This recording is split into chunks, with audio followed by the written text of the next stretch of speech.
ओम शांति। तो आज लखनऊ जानकीपुरम के भाई बहने सामने हैं।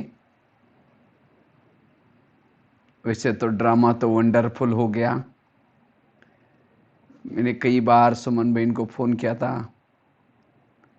प्रोग्राम नहीं बन पाया, फिर प्रोग्राम बन गया लेकिन ड्रामा बदल गया। सुमन बहन को मधुबन में आना पड़ा, इसीलिए शायद ये लिंक उन्होंने किसी को फॉरवर्ड नहीं की। इसीलिए हमने सोचा कोई बात नहीं, फिर भी क्लास करेंगे प्राइवेट में रख कर के। उसके बाद फिर बाद में आप लोग सुनेंगे, इसीलिए भले सामने नहीं सुन रहे लेकिन उसके बाद फिर भी हमने कहा नहीं कोई बात नहीं, रख दो, फिर बाद में भाई बहनें सुनेंगे। वैसे तो करना आता था जूम में, लेकिन आज यूट्यूब के द्वारा आप सभी से मिल रहे हैं। वैसे तो कई बार आना हुआ जानकीपुरम में, एक बार तो भट्टी भी करा के आए थे, उससे पहले भी एक दो बार आए थे। तो आज का भी बहुत सुंदर विषय है, अंतिम समय का पुरुषार्थ। आप सभी इस समय को अब देख रहे हैं। बाबा कभी कहते थे कि बच्चे ऐसा समय आएगा घर से बाहर भी नहीं निकल पाएंगे। अब 7 महीना हुआ, ये तो युग परिवर्तन का समय है, ड्रामा परिवर्तन हो रहे हैं। बाबा कहते संगम का समय भी अचानक पूरा हो जाएगा। तो ऐसे समय पर हमें क्या करना है, ये रेडी बनना है। बाबा ने कई मुरलियाँ चलाई लास्ट में, ये रेडी बनो, कारणों का निवारण करो, समस्याओं का समाधान करो। क्योंकि बाबा तो जानता है समय, बाबा कहते थे समय नाजुक आ रहा है। तो ऐसे समय पर हमें क्या पुरुषार्थ करें, क्योंकि अंतिम समय के पेपर सेकंड के होंगे। इसके लिए बहुत साल का हमारा अभ्यास चाहिए उन पेपरों में पास होने के लिए। अंत समय विभिन्न प्रकार के पेपर आएंगे, प्रकृति के तरफ से पेपर आएंगे,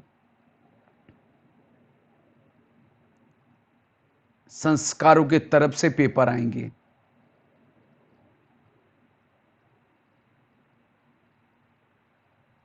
लोगों के तरफ से पेपर आएंगे, खान पीन पान के तरफ से पेपर आएंगे,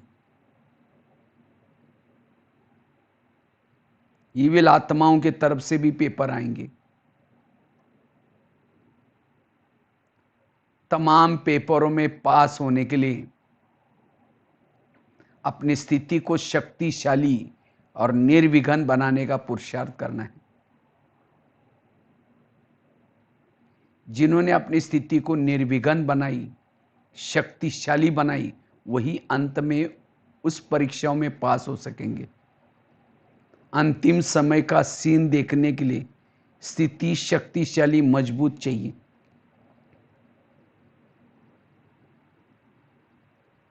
क्योंकि जिनकी स्थिति शक्तिशाली मजबूत है, निर्विघ्न है, वो वायुमंडल को पावरफुल बनाने की सेवा कर सकेंगे, अनेक रोने वालों की आंखों के आंसू पोंछ सकेंगे। जिनकी स्थिति शक्तिशाली है, अपने चाल चलन से भी सेवा कर सकेंगे, बाबा की प्रत्यक्षता कर सकेंगे। रोने वाला रोने वालों की आंखों के आंसू नहीं पोंछ सकता। अगर हम खुद रोएंगे तो रोने वालों की आंखों के आंसू कौन पोंछेगा? इसलिए वर्तमान समय हम अपनी स्थिति को निर्विघ्न और शक्तिशाली बनाने का पुरुषार्थ करना है। जिनकी स्थिति शक्तिशाली है, वो आने वाले विकर्म से बच जाएंगे। इतना ही नहीं, जो जन्म जन्मांतर जो विकर्म किए हैं वो भी कम करने का पुरुषार्थ उनसे हो जाएगा। जो विकर्म किए हैं वो कम हो जाएंगी स्थिति शक्तिशाली बनाने से।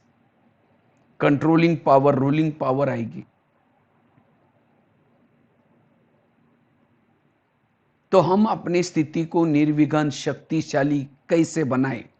उसके लिए सबसे पहली बात आई, अगर मुझे स्थिति को शक्तिशाली बनाना है, निर्विघ्न बनाना है,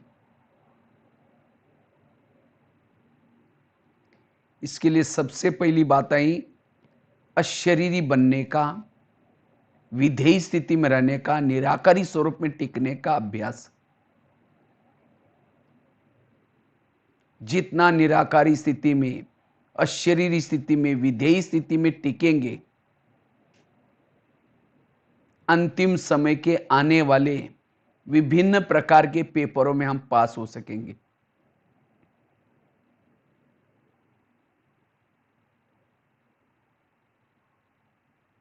क्योंकि जितना हम निराकारी स्थिति में रहते हैं, विधेयी स्थिति में रहते हैं, अशरीरी स्थिति में रहते हैं, कर्मयोगी की स्थिति रहती है। इतना ही नहीं, इस स्वरूप में टिकने से हम निरंतर बाबा से कनेक्ट रहेंगे। जितना इस स्वरूप में हम टिके रहते हैं, उतना अति इंद्रिय सुख का अनुभव होता है।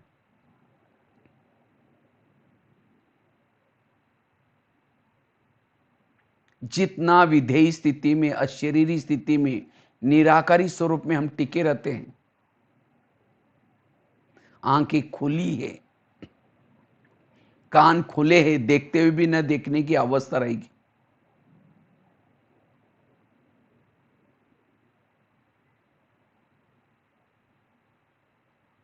जितना हम अशरीरी विधेयी स्वरूप में टिकते हैं, अति इंद्रिय सुख मिलता है, जिस सुख से आत्मा की जन्म जन्मांतर की प्यास बुझ जाती, जिसे मन का भटकना बंद हो जाता है, बुद्धि का भटकना बंद हो जाता है, प्रभु मिलन की प्यास बुझ जाती है। जितना हम निराकारी स्थिति में, अशरीरी स्थिति में, विधेयी स्थिति में रहते हैं, प्रभु मिलन की प्यास बुझ जाती। इस स्वरूप में टिकने से रात को सोए वाइब्रेशन फैल रहे हैं, कर्म कर रहे वाइब्रेशन फैल रहे हैं, निरंतर सेवाधारी, बेहद का सेवाधारी है वो। जितना अशरीरी विधेयी स्वरूप में है, उतना बेहद की सेवा हो रहे हैं। और जो संगम युग में बेहद की सेवा करता है, वही भविष्य के राजाई का पद प्राप्त करता है। तो बेहद की सेवा का आधार है अशरीरी स्थिति, विधेयी स्थिति, निराकारी स्थिति। जितना इस स्वरूप में टिकते हैं, कोई भी कड़े संस्कार, पुराने संस्कार आत्मा के ऊपर अटैक नहीं करेंगे।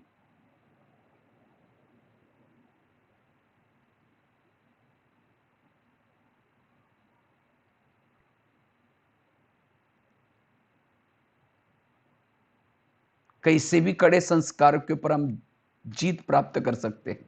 जैसे राम और रावण का युद्ध चलता है, राम रावण का एक सिर काटता है, फिर दूसरा काटता है, सिर कट तो जाते हैं लेकिन दोबारा जुड़ जाते हैं।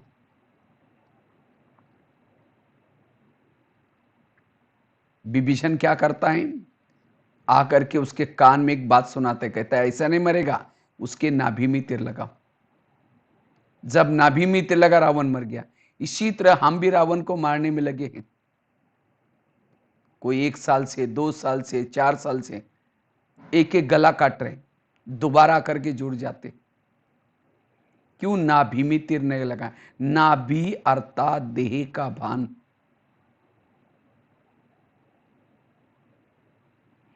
जब तक हम देह के भान को नहीं छोड़ेंगे, तब तक विकारों के गले नहीं कटेंगे। यह है शॉर्टकट का पुरुषार्थ। अब हमें माया जिद बनना है, अशरीरी विधेयी स्थिति का अभ्यास करना है। कृष्ण अर्जुन को कहता है, अर्जुन अब तुम सूर्य बनो, सूर्य। वर्तमान के समय अनुसार हमारी भी सूर्य वाली स्थिति चाहिए। जिनकी सूर्य वाली स्थिति है, आत्मा के अंदर जो विकारों के जन्म से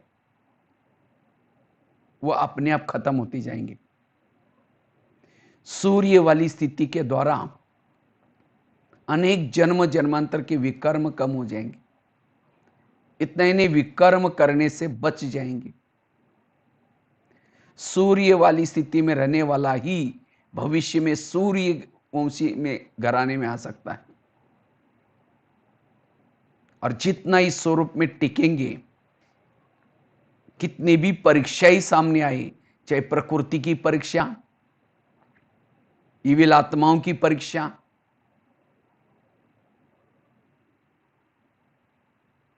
संस्कारों की परीक्षा, विकराल विनाश के तरफ से परीक्षा, हर परीक्षा में इसका सामना करने की ताकत ये अशरीरी स्थिति में, विधेयी स्थिति में है। इस स्वरूप में टिकने से ही हम मान अपमान निंदा स्तुति से भी परे रहते हैं। वाणी में बल आएगा, दृष्टि में बल आएगा।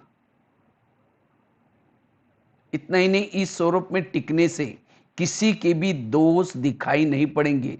हर इंसान अच्छा दिखाई पड़ेगा, हर व्यक्ति अच्छा दिखाई पड़ेगा।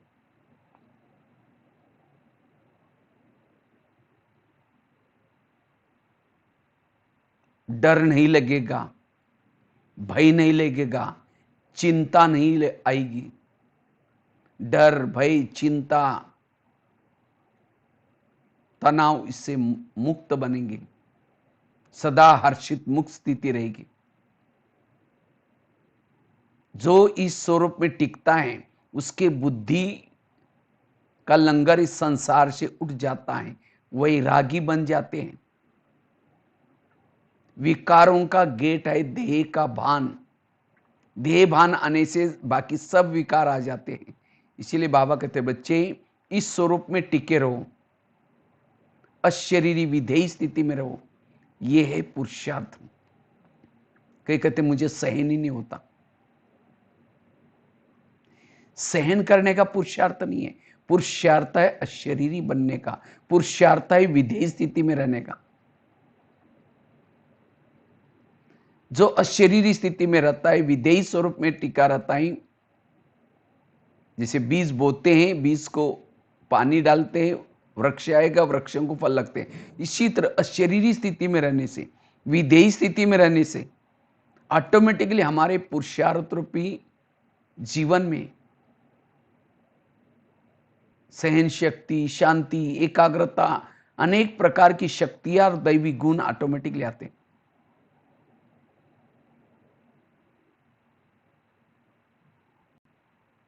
इसलिए अशरीरी स्थिति का अभ्यास करना है, विधेयी स्थिति का अभ्यास करना है। जितना इस स्वरूप में हम टिके रहते हैं,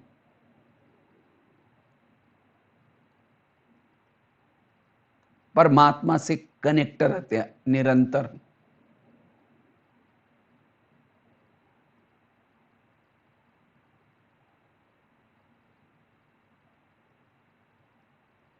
एकाग्रता, अंतर्मुक्ता,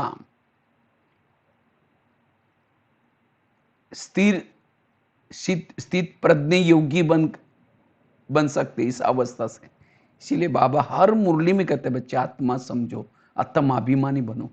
वास्तव में हमारा टोटल ज्ञान योग का सार यही आत्माभिमानी बनना। इससे हमारे अंदर देवताओं की संस्कृति आएगी, देवताओं के संस्कार आएंगे। आज हमारे जीवन में विभिन्न प्रकार के जो प्रॉब्लम है, उसका कारण है देह का भान। देह भान से ही हमारे जीवन के विभिन्न प्रकार की समस्याओं का समाधान हो सकता है। जितना इस स्वरूप में टिकेंगे, जीवन में समस्या आएंगी, प्रॉब्लम आएंगी, तूफान आएंगे माया की तरफ से, लेकिन इस स्वरूप में टिकने वालों को तूफान भी तोहफा बन जाते हैं। वो समस्या प्रॉब्लम भी उन्नति का आधार बन सकता है।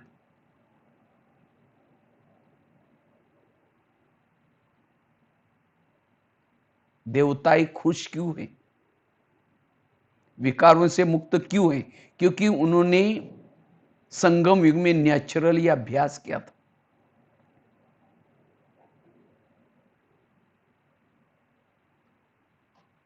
इसलिए बाबा कहते बच्चे ये पुरुषार्थ करो।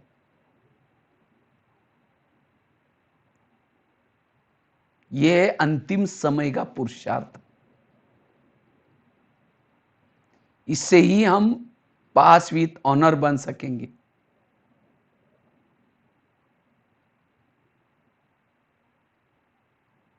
इस स्वरूप में टिकने वाला हर जगह पर हर व्यक्ति के साथ एडजस्ट होकर के चल सकता है।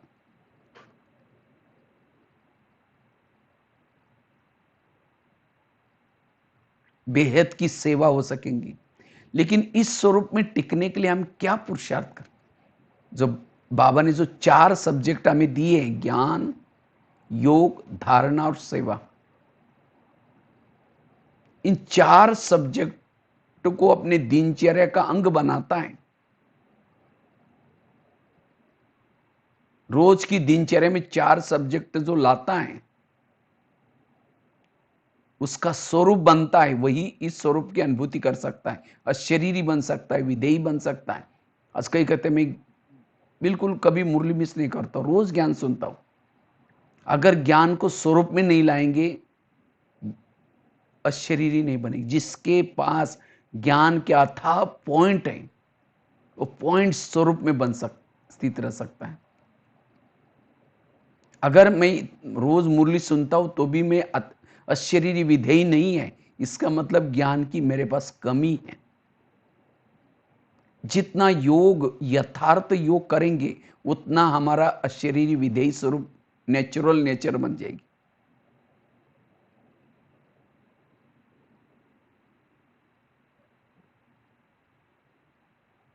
इसलिए योग को यथार्थ करना है, विधि से करना है।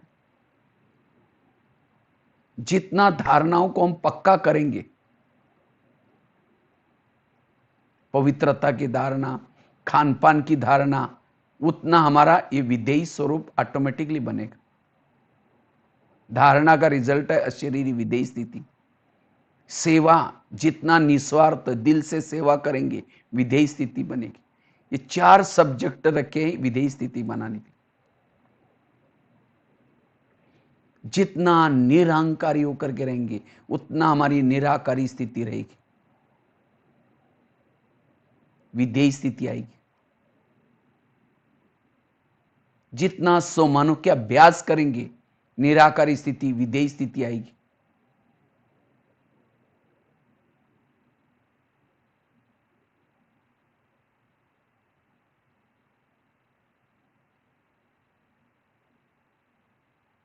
जितना संकल्प को समर्थ रखेंगे, पॉजिटिव रखेंगे, कम संकल्प चलाएंगे, उतना विधेयी स्थिति ऑटोमेटिकली निरंतर रहेगी।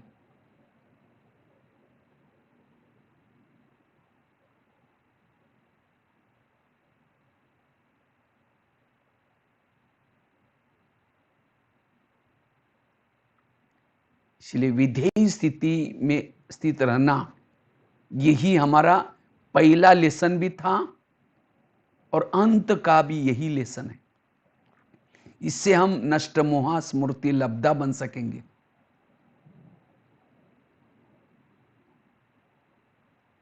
बीच का जो ज्ञान है, चाहे कर्मों का ज्ञान, ड्रामा का ज्ञान, जो वाचा, ये सारा ज्ञान विधेयी स्थिति बनाने के लिए।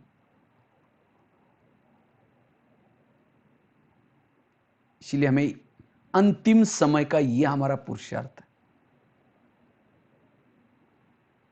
हमारे 2 लक्ष्य, एक संगम का लक्ष्य, दूसरा है सत्युग का लक्ष्य। संगम का लक्ष्य अशरीरी बनना, विधेयी बनना, बिंदु स्वरूप बीजरूप बनना, जिसको बाबा कहते बाप समान। भाई जैसे बाबा निराकारी है, विधेयी, ऐसे बनना, ये हमारा लक्ष्य है संगम का। और सतयुग का लक्ष्य देवता बनना, उच्च पद प्राप्त करना।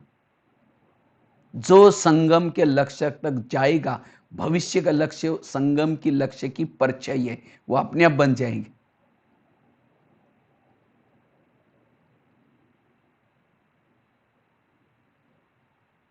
बाबा ने एक मुरली में बहुत गहरी बात बताई थी।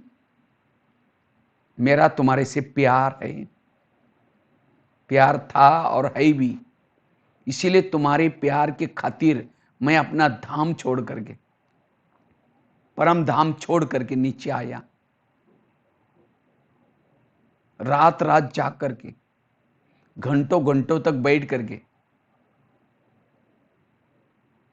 सृष्टि के आदि मध्य अंत का ज्ञान बताया। ज्ञान का डमरू बजा बजा करके अगम निगम के सारे भेद खोले।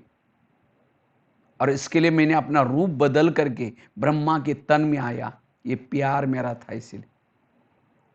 अब तुम्हारा मेरे साथ प्यार है, तुम मेरे पास आकर के घंटों तक बैठो।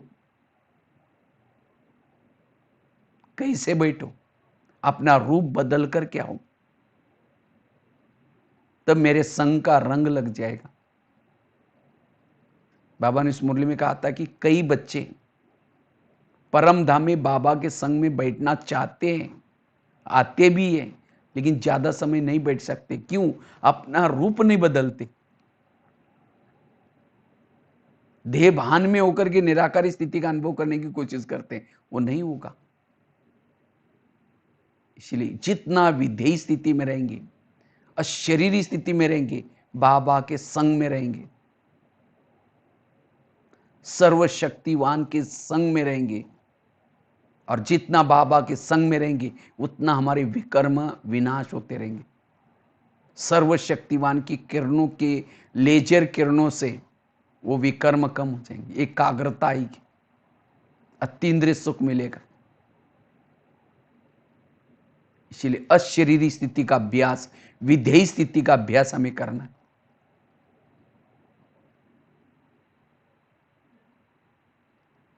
ब्रह्मा बाबा ने यही पुरुषार्थ किया, दादियों ने यही मूल पुरुषार्थ किया।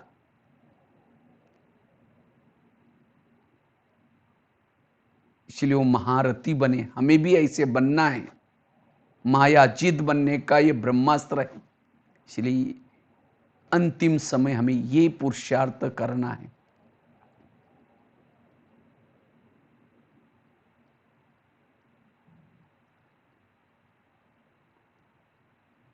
इस स्वरूप में टिकने वाला, उसका टाइम वेस्ट नहीं जाएगा। कई कहते मुझे पुरुषार्थ के लिए टाइम नहीं मिलता, उनका कहां टाइम जा रहा है? ध्येयवान वालों को टाइम नहीं मिलता। जितना इस अशरीरी विधेय स्वरूप में टिकेंगे, हर पल निरंतर योगी बन सकेंगे।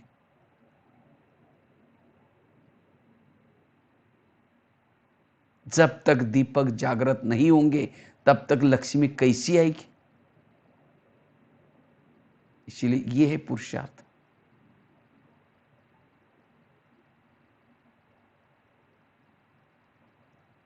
अंतिम समय का दूसरा पुरुषार्थ है अपने संकल्प को कम चलाना, पॉजिटिव चलाना, सकारात्मक चलाना। जितना अपने संकल्प को कम चलाएंगे, पॉजिटिव चलाएंगे,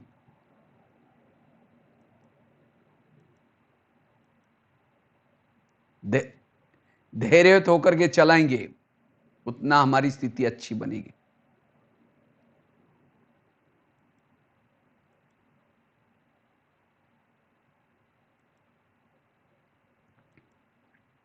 संकल्प कम से कम चले,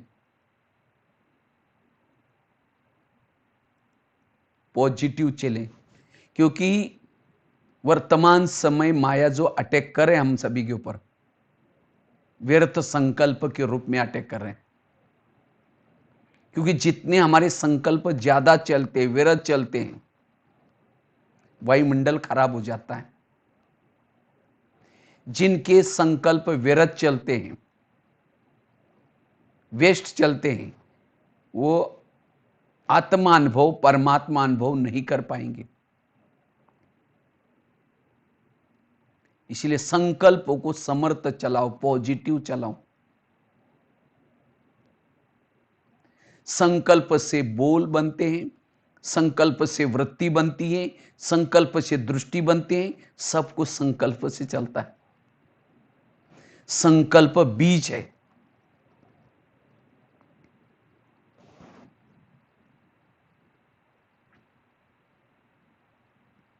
इसलिए अब वर्तमान समय हमें अपने संकल्पों को समर्थ बनाने की जरूरत। आकाश के चंद्रमा को पानी में देखना है, पानी स्थिर चाहिए। परम धाम के परमात्मा को मन में देखना है, हमारा मन स्थिर चाहिए। जितना जिसका मन स्थिर है, no question, no correction, no quotation, no opposition. जिनका मन स्थिर है वो है निरंतर योगी। मन में निगेटिव संकल्प चलते हैं, व्यर्थ संकल्प चलते हैं, उसका असर बुद्धि के ऊपर होता है। बुद्धि रूपी आईना मैला हो जाता है, और जिसका बुद्धि रूपी आईना मैला है, उस बुद्धि से ना परमधाम दिखाई पड़ेगा ना परमात्मा। बुद्धि भटकेगी, व्यर्थ संकल्प का असर पड़ गया।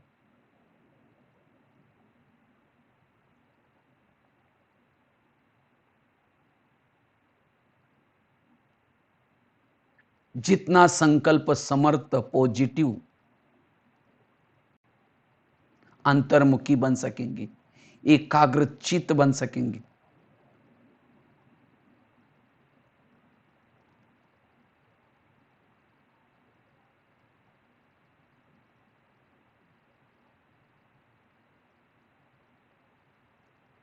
वास्तव में हमारा जो जितना भी ये ज्ञान है, मन के संकल्पों को कम चलाने के लिए ज्ञान मिला हुआ है। अगर मेरे इतना ज्ञान होने के बाद फिर भी मेरे संकल्प ज्यादा चलते हैं, ज्ञान को समझा ही नहीं, ड्रामा को समझा ही नहीं, कर्म गति को समझा ही नहीं। ये गीत भी है ना, यूं तो कोई धन नहीं गंवाना, लेकिन संकल्प का धन इसको कभी व्यर्थ नहीं गंवाना।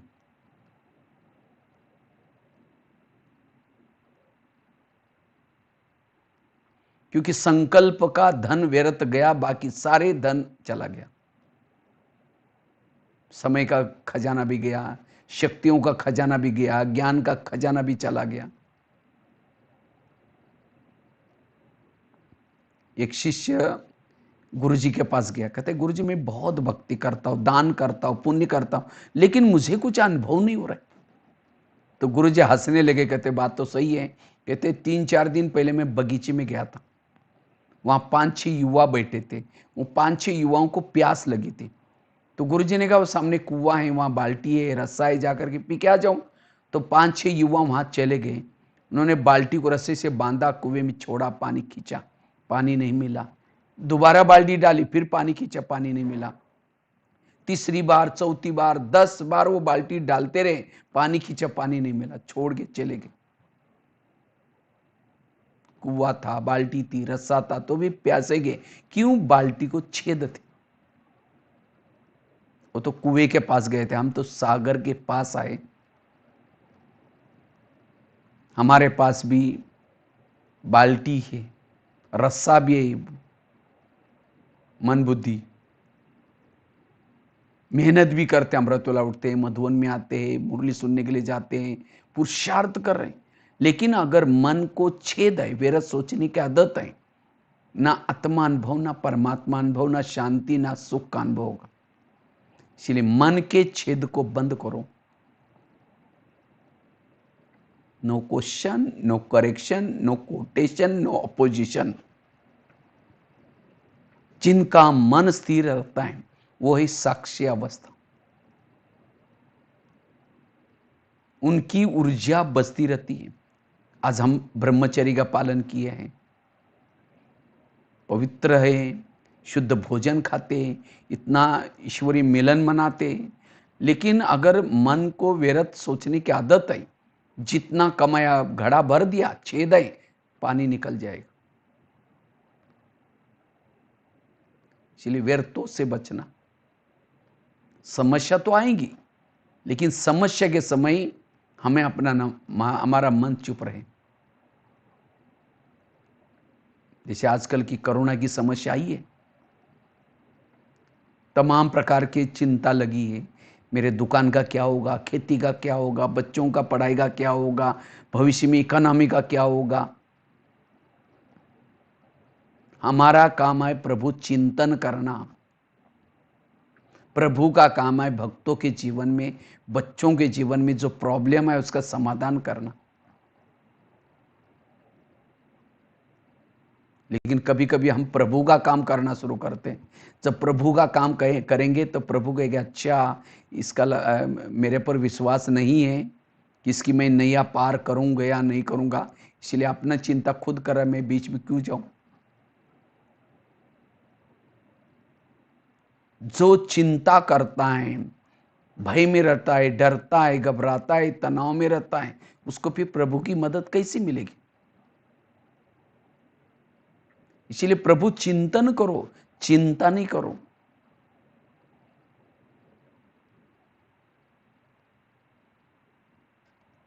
जो प्रभु चिंतन करता है समस्या के समय, वही समस्या, वही प्रॉब्लम, वही तूफान उनके लिए तोहफा बन सकते हैं। वही समस्या उनके लिए वरदान बन सकते हैं। इसलिए सोचो नहीं।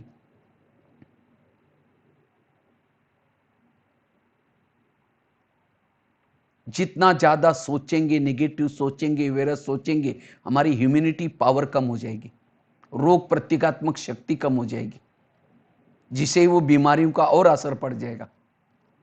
आजकल कहते हैं ना, कोरोना की बीमारी से बचने के लिए हमारे में रोग प्रतिकात्मक शक्ति ज्यादा चाहिए। और रोग प्रतिकात्मक शक्ति बढ़ते हैं साइलेंस में रहने से, पॉजिटिव रहने से, सकारात्मक रहने से, शुद्ध भोजन खाने से, तनाव टेंशन से दूर रहने से, खुश रहने से। इसलिए हमारे प्रधानमंत्री जी ने सबके लिए मंत्र पक्का कराया था, हमारे लिए जान अच्छी है तो हमारे लिए जहान है। अगर हमारी जान, हेल्थ ही बिगड़ गई, हमारे लिए दुनिया कोई काम की नहीं।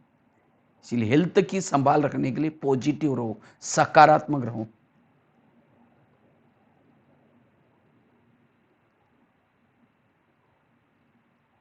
जितना ज्यादा सोचेंगे, दिमाग गर्म रहेगा। 70% लोगों को आजकल जो बीमारियां हो रही हैं, मानसिक तनाव से, चिंता, डर, भय से। इसीलिए कहते हैं ना, जिसका पाँव गरम, पेट नरम, दिमाग ठंडा, वहां डॉक्टर आने की जरूरत नहीं है। पाँव हमेशा गरम रखो, एक्सरसाइज, वॉकिंग करो, संतुलित भोजन करो, तब जाकर के पेट नरम रहेगा और दिमाग ठंडा, पॉजिटिव रहने से, सकारात्मक रहने से। लेकिन आजकल उल्टा होता है, पाँव रहते ठंडे और दिमाग रहता है गर्म। इसीलिए सदा पॉजिटिव रहो, सकारात्मक रहो।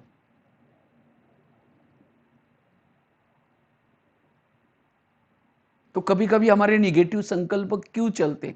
कई कहते हैं मैं इसके रास्ते में जाता नहीं, मैंने इसका बुरा कुछ किया नहीं, फिर भी ये व्यक्ति मेरे साथ ऐसा क्यों करता है। टाली कभी एक हाथ से नहीं बजती, टाली के लिए दो हाथ चाहिए। अगर कोई व्यक्ति मेरे साथ ऐसा वैसा करता है, इसका मतलब मैंने भी कभी किया था।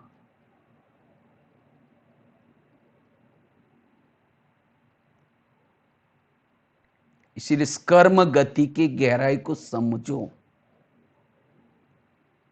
एक संसार की बहुत बड़ी सीक्रेट बात आपको सुनाता हूं।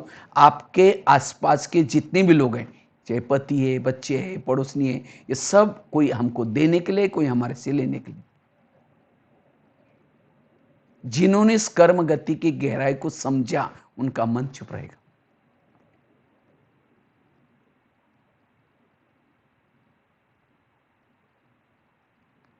इसीलिए मन को समर्थ रखो, पॉजिटिव रहो। और जिन्होंने पॉजिटिव सोचना शुरू किया, वो आत्मानुभूति कर सकेंगे, परमात्मा की अनुभूति कर सकेंगे। वो वायुमंडल को भी पावरफुल बना सकेंगे। जो वेरस सोचते हैं, निगेटिव सोचते हैं, उस घर में लक्ष्मी वास नहीं करती। बरकत नहीं हो सकती, आपसी संबंधों में कड़वाहट आ सकती है।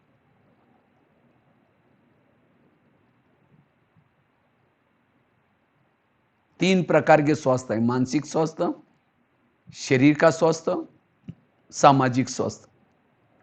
जिनका मानसिक स्वास्थ्य बिगड़ा, शरीर का स्वास्थ्य बिगड़ा, सामाजिक स्वास्थ्य भी बिगड़ा, वो हमेशा दुखी है। सुखी वही है जो सकारात्मक सोचता है, पॉजिटिव सोचता है।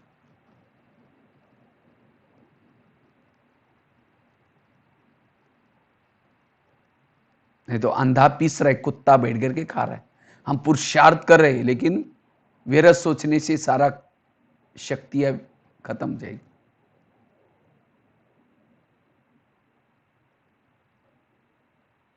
कर्म गति को याद रखो, जो हुआ अच्छा हुआ, जो हो रहा अच्छा, जो होगा वो भी अच्छा। गीता, रामायण, महाभारत का सार है। जो हुआ अच्छा हुआ, जो हो रहा अच्छा, जो होगा वो भी अच्छा।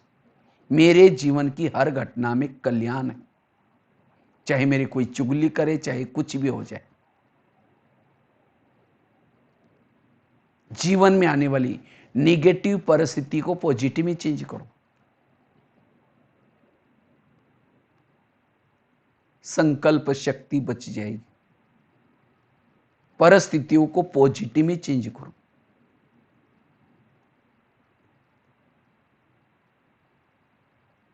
अपने संकल्प शक्ति को बचाओ।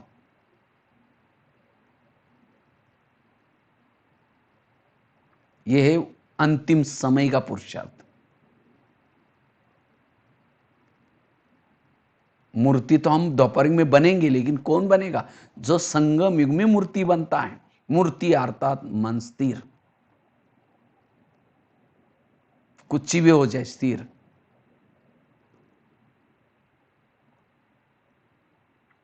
और जो संगम युग में मूर्ति बनता है, वही दोपहर में उसकी यादगारी बनेगी। जो मूर्ति बनता है वही सहन कर सकता है, वही दुआएं दे सकता है, वही शुभ भावना रख सकता है। इसलिए पॉजिटिव बनो।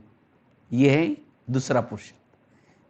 तीसरी बात है, वर्तमान समय, अंतिम समय हमें क्या पुरुषार्थ करना है जो हमारी स्थिति शक्तिशाली बन जाए, निर्विघ्न बन जाए।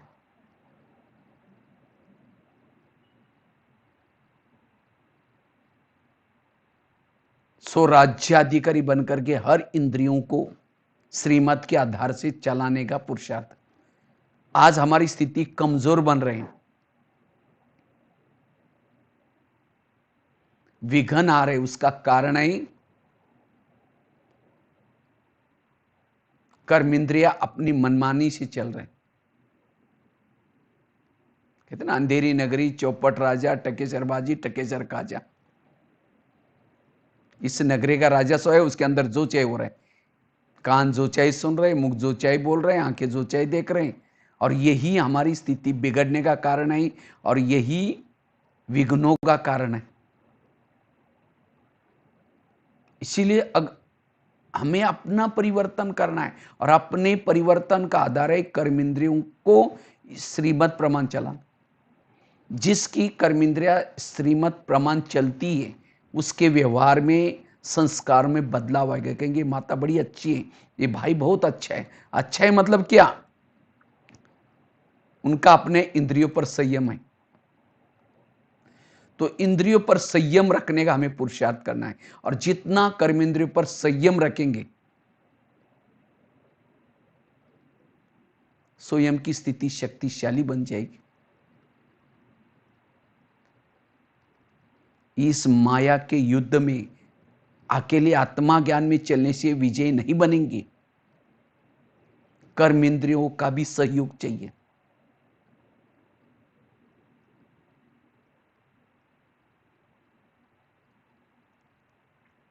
पानी नौका के ऊपर से जाएगी, पार कराएगी।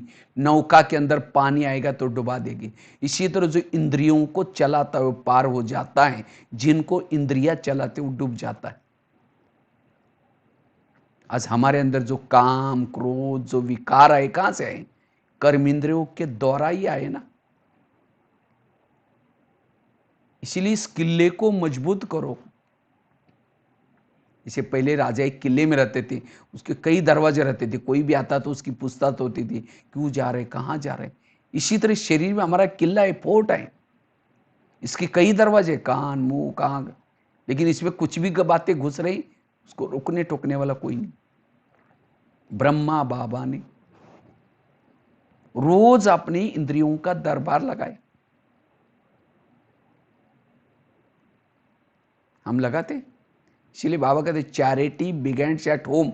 होम मतलब लौकिक होम की बात नहीं, ये शरीर आत्मा का पहले होम है। तो 7 डेज का कोर्स कभी इनको करो, कर्म इंद्रियों का। अगर हर कर्म इंद्रिय ज्ञान में चलेगी तो आपके अंदर परिवर्तन दिखाई पड़ेगा। कान ज्ञान में चलता है, आंखें ज्ञान में चलती हैं।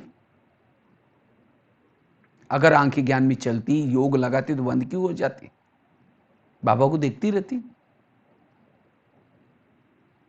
और कोई मोबाइल से, व्हाट्सएप से चीजें देखते तो बंद नहीं होती वो एकदम। अगर सभी इंद्रियां रोज ज्ञान में चलेगी, प्रॉब्लम आएंगे ही नहीं। आजकल के मम्मी पापा इतने बिजी रहते हैं, बच्चा कहाँ जा रहा है, किसके संग में जा रहा है, क्या देख रहे हैं, उसको देखने पूछने का टाइम ही नहीं है। जब बच्चा गलत काम करता है, उनकी आंखें खुल जाती है, बच्चे ने ऐसे गलत काम कैसे किया। इसी तरह आज हम अपने आप में इतने बिजी हो गए, हमारे आंखें क्या देख रहे हैं, मुंह क्या बोल रहे हैं, कान क्या सुन रहे हैं, उनको देखने पूछने का टाइम ही नहीं है।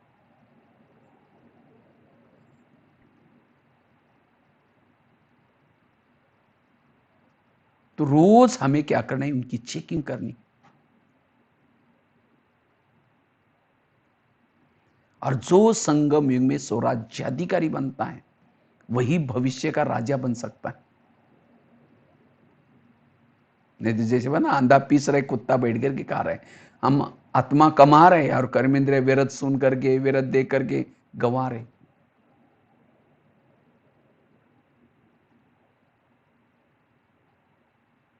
भारत में अंग्रेज घुसे थे कैसे? भारत में अलग अलग प्रकार के नवाब थे। अंग्रेज आए, उनके साथ दोस्ती की करते करते दिल्ली के ऊपर अटैक। शरीर भी हमारा एक इंडिया है। राजधानी ब्रुकुटी आत्मा में, ब्रुकुटी में आत्मा राजा रहता है। इसमें कई अपने अपनी मन मर्जी प्रमाण चलने वाले, कान अपने मर्जी से चलता है, मुख अपनी मर्जी से चल रहा है, आंखें अपनी मर्जी से चल रहे, मन बुद्धि अपने मर्जी से चल रहे। तो काम क्रोध ये विकार आते हैं, इन कर्म इंद्रियों के साथ दोस्ती करते हैं और करते करते करते धीरे धीरे आत्मा के ऊपर अटैक किया। इसलिए शरीर रूपी देश अब गुलाम है, विकारों के गुलाम है। भारत को गुलामी से स्वतंत्र बनाने के लिए क्या किया? भारत की जनता को जागृत किया। इसके लिए जगह जगह पर सभा लगाई, अखबार निकाले, जनता को जागृत किया।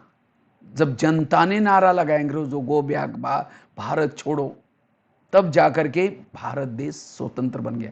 इसी तरह हमें भी रोज कर्मेंद्रियों से बातें करके, अगर हमारी कर्मेंद्रिय अंडरस्टैंडिंग करेंगे, समझ में आएगा कि ये जो काम क्रोध है ये हमारी उन्नति के लिए नहीं है, हमारा और ये पतन। तो हर इंद्रिय जब जागृत होगी, इंद्रियों के अंदर विकारों के प्रति जब नफरत आएगी, तब हम मायाजीत बनेंगे। अब होता है कि आत्मा कहता है माया गो ब्याग, कान कहता है और क्या, वो इधर से आ जाए, कोई बात। अगर कर्मेंद्रियों के अंदर विकारों के प्रति आकर्षण है, माया जीत नहीं बनेगी। इसीलिए यह है अंतिम समय का पुरुषार्थ। इससे हम निर्विघ्न बनेंगे, इससे हम शक्तिशाली स्वयं को बना सकेंगे। कृष्ण जब रथ में बैठता है, पहले घोड़ों को थपथपाता, प्यार करता है। अगर घोड़े जाकर के गिर जाएंगे दुर्योधन के सामने, पराजय हो जाएगी। इसी तरह आज हमारी कर्मेंद्रिया जब माया के सामने घिटने ठोक लेते हैं, तब जाकर के हमारी पराजय होती।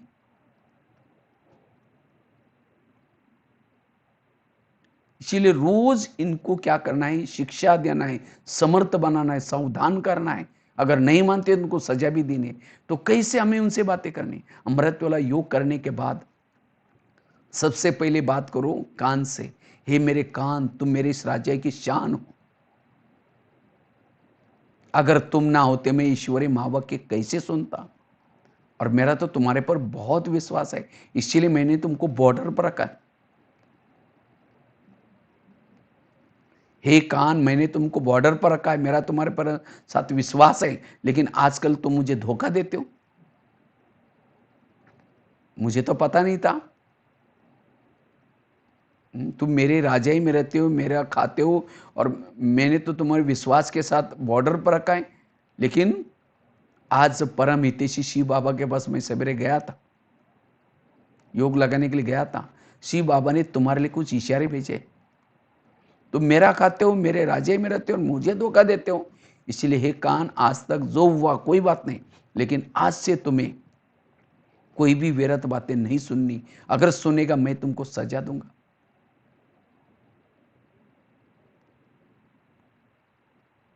और ये भी नहीं समझना कि मुझे कुछ पता ही नहीं चलता तुम क्या कर रहे हो।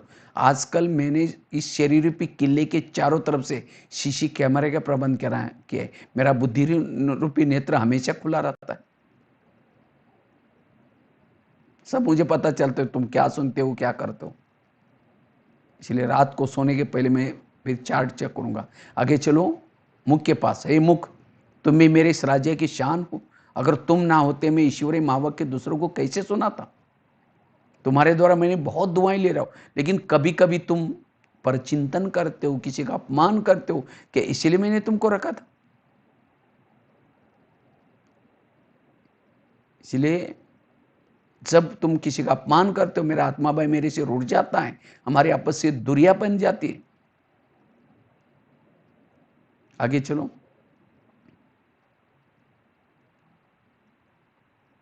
आंखों के साथ। आंखें, मुझे 84 जन्म बहुत आंखें मिली, लेकिन तुम्हारे द्वारा मैंने सत्यम शिवम सुंदरम को देखा है, जिसको देखने के लिए दुनिया की आंखें तरस रहे। क्या प्रभु को देखने बाद तुम्हारा पेट नहीं भरा? तुम इस संसार की विरत बातें क्यों देखते हो? अगर देखेगा मैं तुमको सजा दूंगा।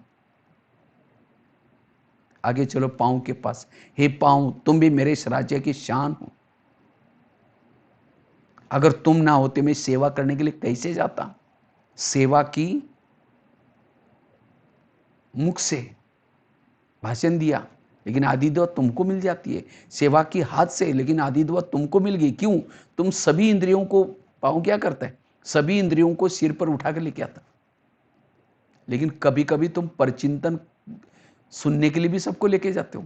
परचिंतन सुना कान ने, किया मुख ने, लेकिन आधी बदवाई तो तुमको मिलते है। अगर तुम कहता नहीं नहीं, मेरे राजा ने मुझे मना किया, मैं राजा के पास रहता हूं, मैं राजा को धोखा नहीं दे सकता हूं। अगर तुम लेके नहीं जाता तो कान जाता, मुख जाता, तुम भी शामिल है उसमें। अगर हर इंद्रिया अपनी ड्यूटी एक्यूरेट करेगा, विकर्म कैसे होंगे? इसे हमें रोज इंद्रियों की चेकिंग करनी है। यह है पुरुषार्थ, यह है सो परिवर्तन का आधार।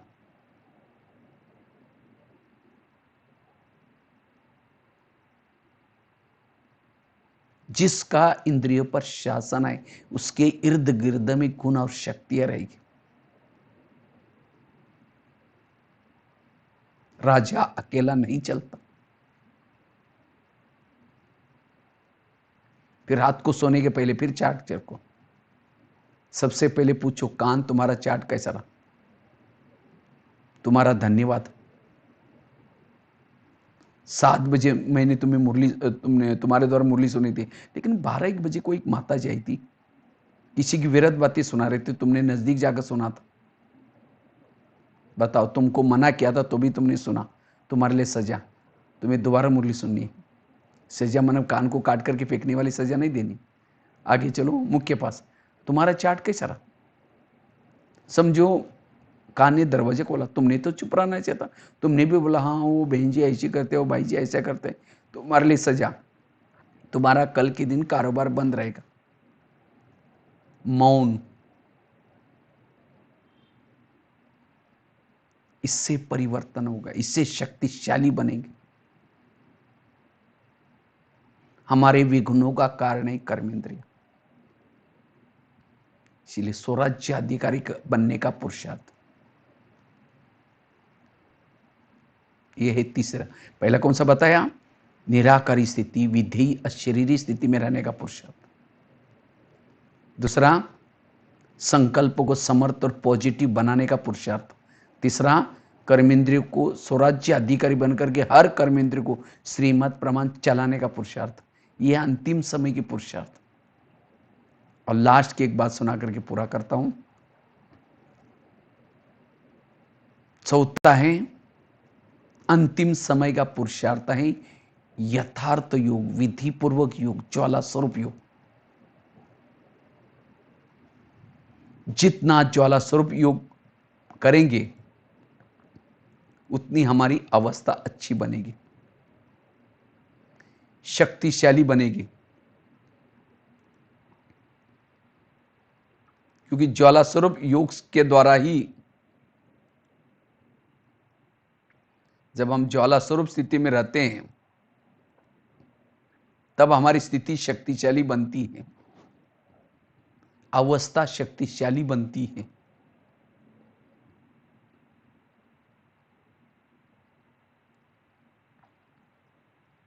हमारा योग यथार्थ, और योग का आधार है मन और बुद्धि। जितना मन बुद्धि को हम यथार्थ प्रयोग करते हैं उतनी हमारी स्थिति शक्तिशाली बनती है, ज्वाला स्वरूप बनती है।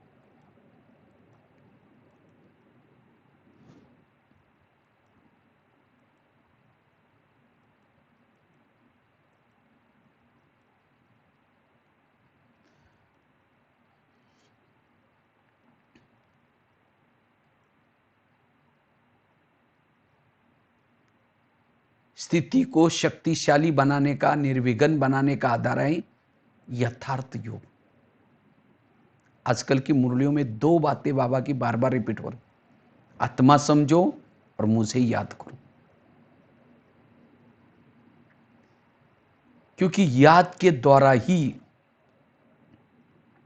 कंट्रोलिंग पावर, रूलिंग पावर आएगी। हमारे विकर्म कम हो जाएंगे। लेकिन वो याद केवल घंटे गिनने वाली नहीं हो, यथार्थ याद हो।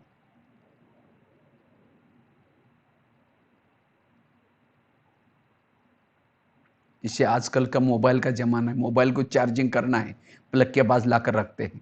केवल रखते नहीं, उसके दो तारे डालते हैं, फिर स्विच चालू करते हैं, तब मोबाइल चार्जिंग हो जाता है। इसी तरह स्वयं को शक्तिशाली बनाना है, मन बुद्धि की तार को बाबा के साथ ज्वाइन करना है। और इसमें बुद्धि का काम, बुद्धि का पार्ट बहुत ज्यादा है। जहां ध्यान होगा वहां मन होगा। नहीं तो लाल लाइट चल रहा है, गीत बज रहे, बुद्धि कुछ और, मन कुछ अलग सोच रहा है, बुद्धि कहीं और है, यथार्थ योग नहीं होगा। एक तो अमृत वेला का योग पावरफुल। क्लास के पहले, भले आजकल लॉकडाउन है तो भी हमें क्या करना है, जो बहनों ने हमारे लिए प्रबंध किए हैं, चाहे टीवी के द्वारा, चाहे यूट्यूब के द्वारा, हर सेंटर का अपना अपना, कई लोगों ने चैनल भी बनाया। हमें रोज सुनने से पूर्व आधा घंटा योग करना, फिर सुनना है, और ईश्वरी महावाक्य रोज सुनना है। ऐसे नहीं समझना है यार बहनों को कुछ पता ही नहीं चलता हम। लेकिन कई मैं देखता हूँ, कई संगठनों ने जैसे झूम में देखते, सब पता चलता है कौन कौन जुड़े हुए हैं। यूट्यूब में कई तो ओम शांति लिखते हैं, ओम शांति ओम शांति। क्योंकि ये ईश्वरी महावाक्य बहुत जरूरी है, और एक एक ईश्वरी महावाक्यों की कीमत लाखों करोड़ है। आप कहेंगे बहने के पैसे देते सेंटर में? पैसे नहीं देते। जैसे स्कूल कॉलेज में बच्चे जब पढ़ते, टीचर कोई पैसा नहीं बांटता, क्या बांटता है? ज्ञान। जितना वो बच्चा रेगुलर पंक्चुअल आता है, रोज सुनता है, उतना अच्छे मार्क मिलते हैं उसको। अच्छे मार्क मिलेगी, जॉब भी अच्छा मिलेगा, पूरा जीवन भर में उसको पेंशन आते रहेगा, पैसा आता रहेगा। तो पैसा क्यों मिला? क्योंकि उसने पढ़ाई अच्छी पढ़ी। इसी तरह युग परिवर्तन के समय, विश्व परिवर्तन के समय स्वयं परमात्मा ने ये विद्यालय खोला है। ईश्वरीय प्रजापिता ब्रह्मा कुमारी ईश्वरीय विश्वविद्यालय। और इसी विद्यालय के माध्यम से बाबा ज्ञान दे रहे हैं, सृष्टि के आदि मध्य अंत का ज्ञान, ड्रामा का ज्ञान, स्वयं का ज्ञान, परमात्मा का ज्ञान, कर्मगति का ज्ञान। और इस ज्ञान को जो आचरण में लाता है, रोज सुनता है, रेगुलर पंक्चुअल पढ़ता है, संस्कार बदलेंगे, व्यवहार बदलेगा। और जब ये सृष्टि का परिवर्तन होगा, सबको वापिस जाना होगा परमधाम में, उसमें से केवल 9 लाख लोग ही यहाँ आएंगे। क्यों? बाकी सब अभी 850 900 करोड़ वो नहीं आएंगे। क्यों? क्योंकि उनको भी बहनें बुलाती थी, लेकिन वो कहते नहीं बहन जी, हमारा थोड़ा दुकान खोलना पड़ता है, हमें थोड़ा खेती में जाना पड़ता है, हमारे बच्चे थोड़ा ये है, प्रॉब्लम सुनाते रहे। और इसीलिए इस ज्ञान से कईयों का तो विश्वास भी नहीं, कई कहते हैं अरे ये क्या सुना रहे, ये युगों युगों से चलता रहता है। कौन कहता है परमात्मा के ऊपर विश्वास, निश्चय की कमी? नहीं सुना, तो इसीलिए सतयुग से वंचित हो गए। सतयुग और त्रेता की 21 जन्म के सोने चांदी के महल की एस्टीमेट निकालो, कितना निकलेगा? इसलिए उस दुकान से भी पहले यहाँ आओ, अपने 2 कान खोलो। वो तो एक ही दुकान है, यहाँ 2 कान है। उस दुकान से कमाए हुआ चोर लुटेगा, आग जलाएगी, पानी डुबोएगा। लेकिन इस 2 कान से कमाए हुआ ना चोर लुटेगा, ना आग जलाएगी, ना पानी डुबोएगा। इसलिए ये ईश्वरीय महावाक्य रोज सुनना है।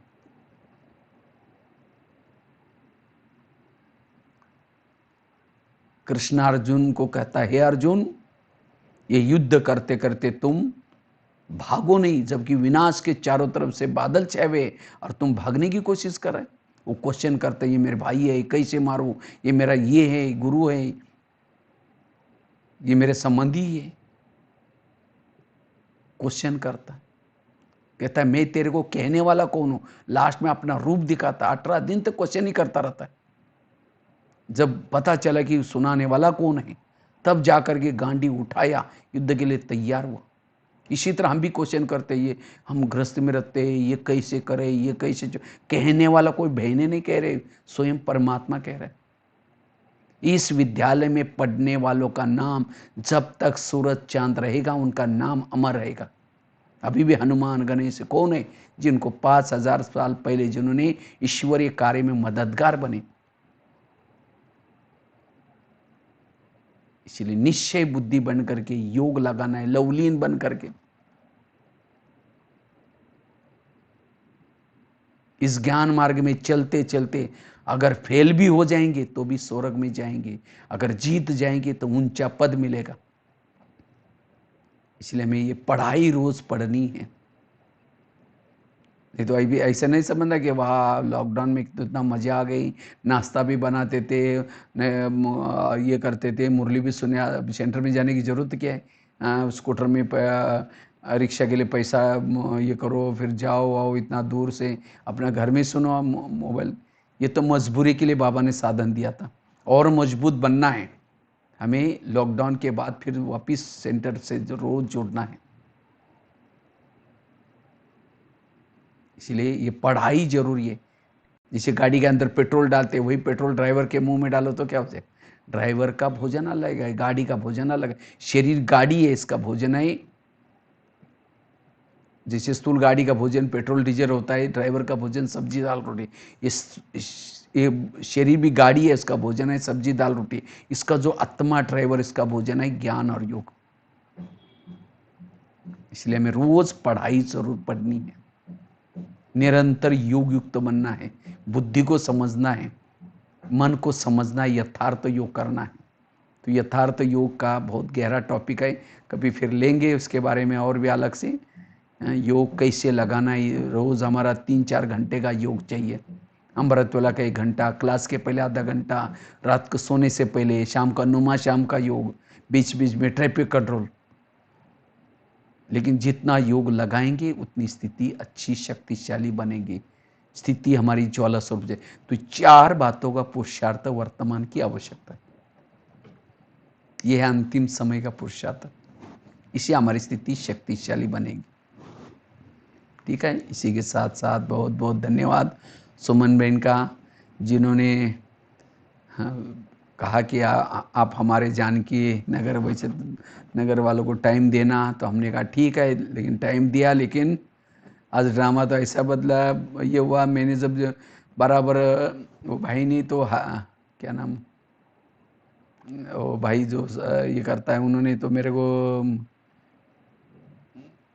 ये किया, लेकिन पता नहीं, मैं जब देखा, जब मैं तैयार होकर के सारा सजा करके जब देखा तो कोई जुड़े नहीं है।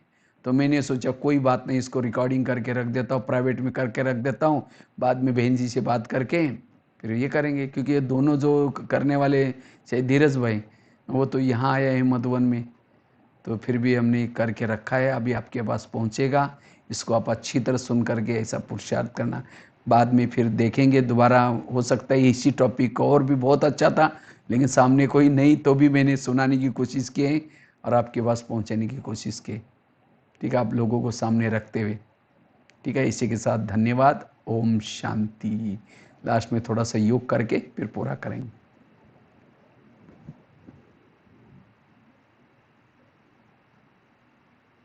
मैं ज्योति स्वरूप आत्मा दोनों भ्रुकुटी के बीच में निवास करती हूं।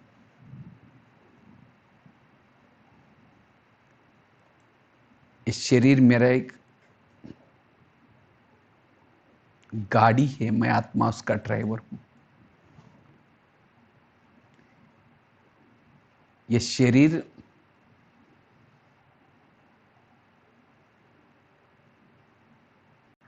एक डब्बी है, मैं आत्मा इसमें चैतन्य में हीरा हूं।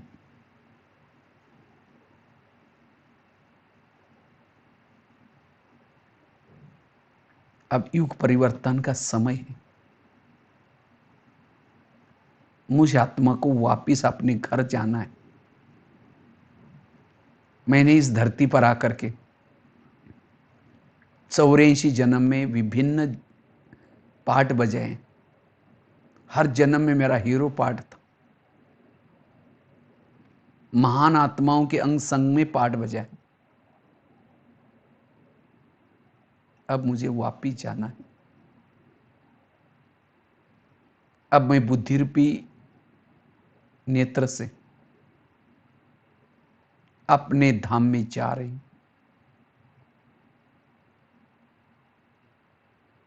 बादलों से भी पार,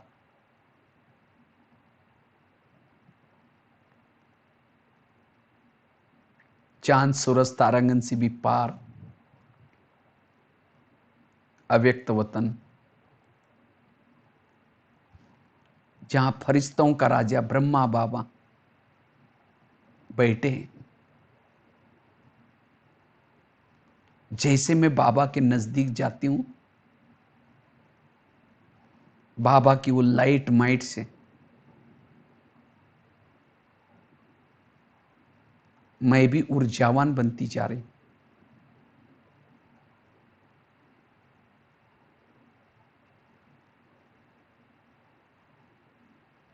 मैं बाबा से दृष्टि ले रही हूं।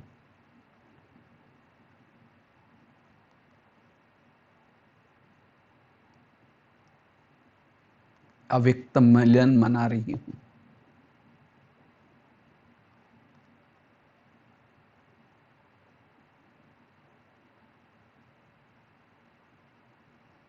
अब धीरे धीरे मैं मूल वतन की तरफ जा रही हूं।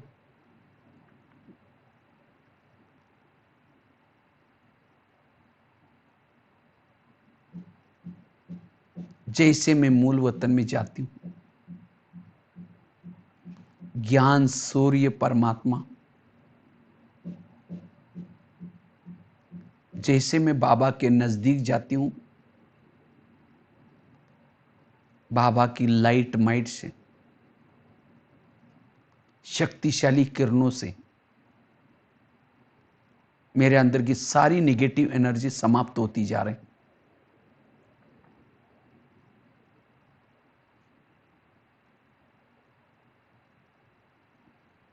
जिस बाबा को देखने के लिए मेरे युगों से आंखें तरस रही थी,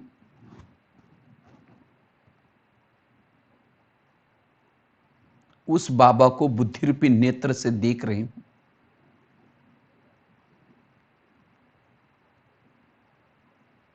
ओ मीठे बाबा, आपने हमें क्या से क्या बनाया।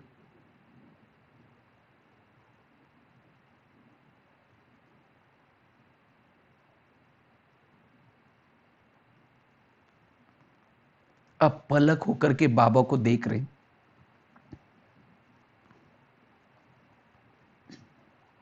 मैं अशरीरी विधेयी बनती जा रही।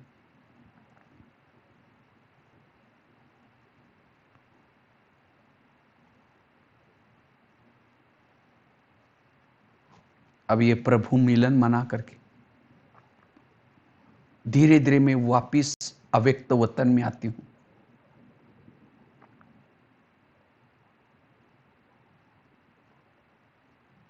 जैसे मैं अव्यक्त वतन में आई, ब्रह्मा बाबा, फरिश्तों का राजा, बाबा ने मुझे देखते ही वरदान दे दिया,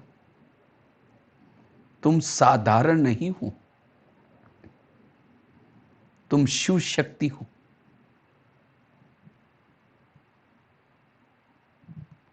भक्तों के इष्ट हो।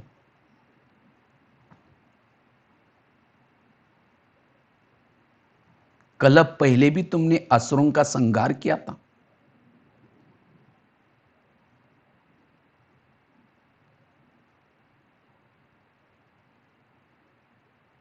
क्या तुम्हें अपने भक्तों की आवाज सुनाई नहीं पड़ती?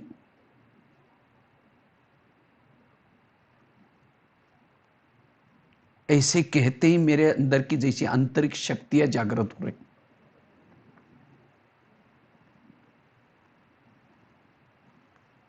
बाबा ने मुझे मायाजीत बनने के लिए ड्रामा की ढाल दिया, ज्ञान की तलवार दिया, पवित्रता का कवच पहना दिया।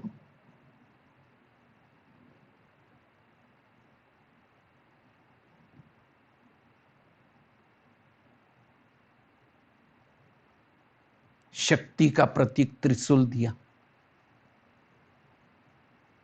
सिर के ऊपर जिम्मेवारी का ताज रख दिया।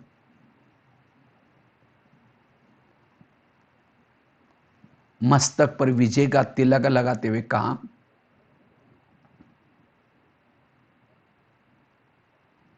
मैं स्वयं शिव तुम्हारे दिल में बैठा हूं।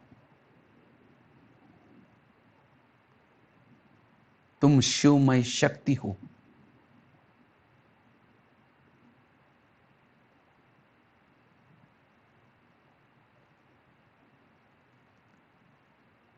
ऐसे करके पावरफुल दृष्टि थी।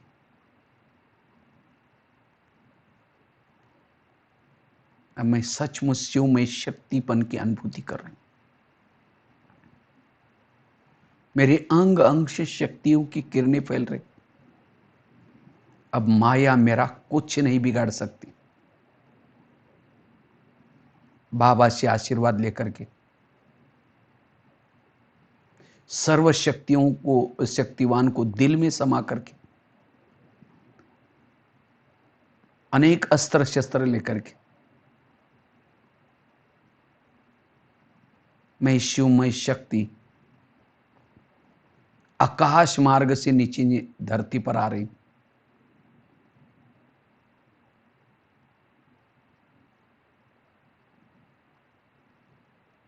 जैसे नीचे पहुंचती, धरती पर खड़ी होकर के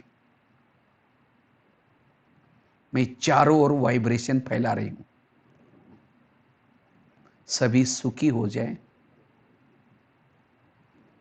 सभी विकार व्यसनों से मुक्त बन जाए,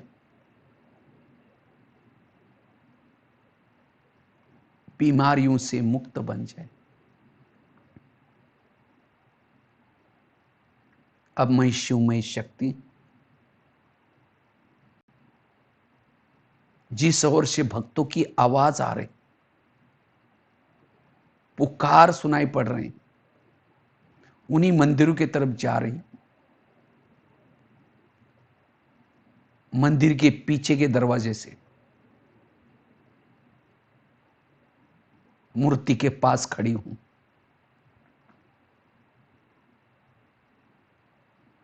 सर्वशक्तिवान बाबा से प्राप्त हुई शक्तियां दृष्टि के द्वारा सबको दे रही हूं। वरदानी हाथ चारों ओर घुमा करके दे रही हूं।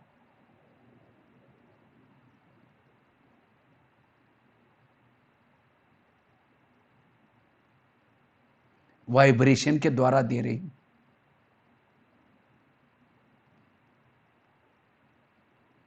सभी को संदेश दे रही हूं। हे भक्तवत्स, जिस प्रभु को तुम लोग पुकार रहे हो वह इस धरती पर आ चुका है। अगर तुम्हें उसे मिलना है तुम ब्रह्मा कुमारी आश्रम में जाओ, वहां तुम्हें उनका सत्य परिचय मिलेगा। अब युग परिवर्तन का समय है, जागो। ऐसा संदेश देते हुए एक मंदिर से दूसरे मंदिर में, आकाश में स्थित होकर के, पहाड़ों पर स्थित होकर के वाइब्रेशन फैला रही हूं। ओ मीठे बाबा, आपने हमें क्या से क्या बनाया। मैं शिव शक्ति आपके इस उपकार को चुक्त करने के लिए मां गायत्री के समान सभी को गीता का ज्ञान गा गा करके सुनाऊंगी। मां शीतला बन करके चारों ओर शीतलता की किरणें फैलाऊंगी।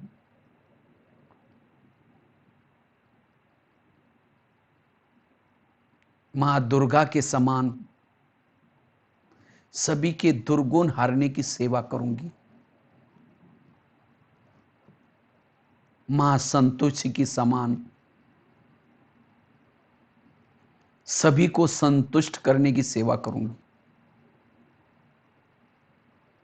मैं शिवमय शक्ति हूं।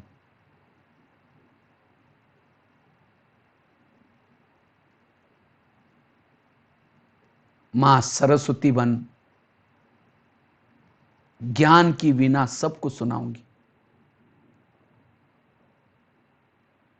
मां उमा बन करके सभी को उमंग उत्साह दिलाने की सेवा करूंगी।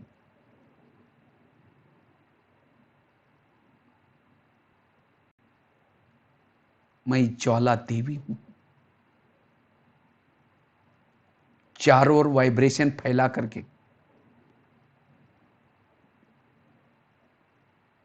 माया के कीटाणु को भस्म कर रही। अब इस संसार में मेरा कोई नहीं है। मैं बेहद की वैरागी हूं।